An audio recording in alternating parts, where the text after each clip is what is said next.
ఇందుబాటు Congress party councillor అభ్యర్థి రేణుకా శ్రీనివాస్ గౌడ్ విజయానికి మద్దతుగా రాష్ట్ర నాయకురాలు కూచి గారు సోమవారం వార్డులో విస్తృత స్థాయి ప్రచారం నిర్వహించారు. ఈ సందర్భంగా వార్డు ప్రజలు, మహిళలు ఆమెకు ఘన స్వాగతం పలికారు. ప్రచారంలో కూచిగారి కీలక వ్యాఖ్యలు చేశారు. జగ్గారెడ్డి మాట ఇస్తే తప్పని నికార్సైన ప్రజానాయకుడు, ప్రజల కష్టసుఖాలు తెలిసిన వ్యక్తి ఆయన. కాంగ్రెస్ అభ్యర్థులను గెలిపిస్తే జగ్గారెడ్డి అండతో వార్డు అభివృద్ధికి భారీగా నిధులు తీసుకొచ్చే సత్తా మన అభ్యర్థులకుంటుంది. 8వ వార్డు సమగ్ర అభివృద్ధి చెందాలంటే రేణుకా శ్రీనివాస్ గౌడ్ని భారీ మెజార్టీతో గెలిపించాలని ఆమె పిలుపునిచ్చారు. ఈ కార్యక్రమంలో ఆత్మ కమిటీ డైరెక్టర్ రాములు గౌడ్, ఈశ్వర్ గౌడ్, నవాజ్ లక్ష్మణ్, రజాక్, సలీం, శంకర్, రచమ్మ, హఫీజ్ బేగం, రెహానా బేగం, యేసు, ఫరూక్, ఫయాజ్ తదితర నాయకులు, కార్యకర్తలు మరియు వార్డు మహిళలు భారీ సంఖ్యలో పాల్గొన్నారు.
నేను ఈరోజు కాంగ్రెస్ పార్టీ తరఫు బరిలో ఉన్నాను.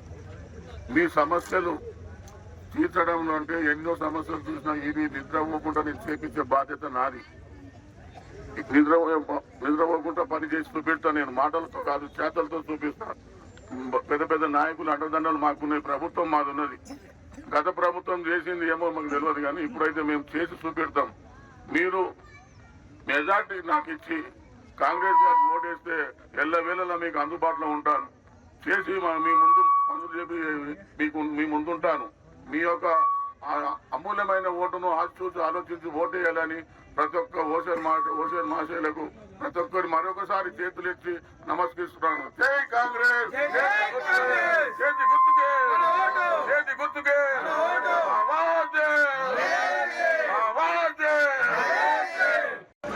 వాడంతా తిరిగి చూస్తే ఎక్కడ చూసినా రోడ్లు అయితే లేవు. ఒక్క రోడ్డు కూడా అనిపించలేదు నాకు. అంటే ఇక్కడ ఉన్న ప్రజలు కూడా చెప్పడం జరిగింది 10 సంవత్సరాల నుంచి వాళ్ళు చాలా ఇబ్బంది పడుతున్నారని. ఇప్పుడు వాటర్ సమస్య కూడా ఉంది. ఎందుకంటే ఇప్పుడు ఎండాకాలం వస్తుంది. ఇప్పుడు మనకు నీళ్ళ సమస్య చాలా ఇంకెక్కువ అవుతుంది. ఇప్పుడున్న సమస్య కంటే ఇంకెక్కువ అవుతుంది ఎండాకాలం వల్ల. మరి నేను చెప్పేది ఏంటంటే 10 సంవత్సరాలు వాళ్ళ ప్రభుత్వం ఉండే మీరు వాళ్ళకి అవకాశం ఇచ్చిర్రు, వాళ్ళ పనితీరు చూసిండ్రు. మరి ఇప్పుడు మేము అవకాశం అడుగుతున్నాం. మీకు అందరికీ తెలుసు జగ్గారెడ్డి గారు ఎప్పుడు ప్రజల కోసం, డెవలప్మెంట్ కోసం పనులు చేసే వ్యక్తి. నేను కొత్తగా చెప్పక్కర్లేదు. అట్లాంటి నాయకుడికి మేమందరము కింద అంటే చూసి నేర్చుకుంటున్నాం. ఏంది ఎట్లా లీడర్షిప్ చేయాలి, ఎట్లా పనులు చేయాలి, ఎట్లా ప్రజల్లో ఉండాలి. అట్లాంటి లీడర్షిప్ లో మేమందరం కూడా ఇక్కడ కార్యకర్తలు కానీ వార్డుల శ్రీనివాస్ గౌడ్ గారు కానీ ఏమంటున్నారు, పని కోసం వచ్చినా అని చెప్తున్నారు. మన కాంగ్రెస్ ప్రభుత్వం ఉంది, జగ్గారెడ్డి సార్ ఉన్నారు. మన వాళ్ళ కాంగ్రెస్ చేయకూడదు వస్తే మనకి పనులు సులువుగా అవుతాయి. అదొక్కటి మీరు ఆలోచన చేసి మీకు తెలిసిన ప్రతి ఒక్కరికి కూడా చెప్పండి. ఇంకా మీరందరూ చేయకూడదు కొట్టేస్తారని నమ్ముతూ ఇంకా సెలవు తీసుకుంటున్నానమ్మా. చేయనికైనా సిద్ధంగా ఉన్నా అని చెప్తున్నారు. కాంగ్రెస్ ప్రభుత్వం ఉంది అమ్మ, కాంగ్రెస్ ప్రభుత్వం ఉంది. మరి జగ్గారెడ్డి గారు కూడా ఫండ్స్ ప్రతి వార్డుకు కూడా ఫండ్స్ ఇప్పించడం జరుగుతుంది. మరి మీకు కావాల్సిన సదుపాయాలు మీరు అడిగేది ఏం లేదు. నీళ్ళ సమస్య, రోడ్ల సమస్య, డ్రైనేజీల సమస్య ఇవి కూడా తీర్చకపోతే గవర్నమెంట్ ఎందుకమ్మా? అందుకే కాంగ్రెస్ ప్రభుత్వం నేను వచ్చి కూడా ఇందిరమ్మ పథకం మీద ఇవ్వడం జరుగుతుందమ్మా. ఈ మున్సిపాలిటీ ఎలక్షన్స్ కేవలం మీ వార్డ్ అభివృద్ధి కోసమే, మీ ఇంటి మంచి కోసమే. అదొక్కటి మీరు ఆలోచన చేసి, నేను ఒకటి చెప్తున్నా, నేను ఏ పార్టీ వాళ్ళని ఏమన్నట్లే, అందరూ అవకాశం కోసమే చూస్తారు. కానీ వాళ్ళ అవకాశం ముఖ్యం కాదు, మీ పని ముఖ్యం కదా. మీ పని అవ్వాలంటే ఏం కావాలమ్మా?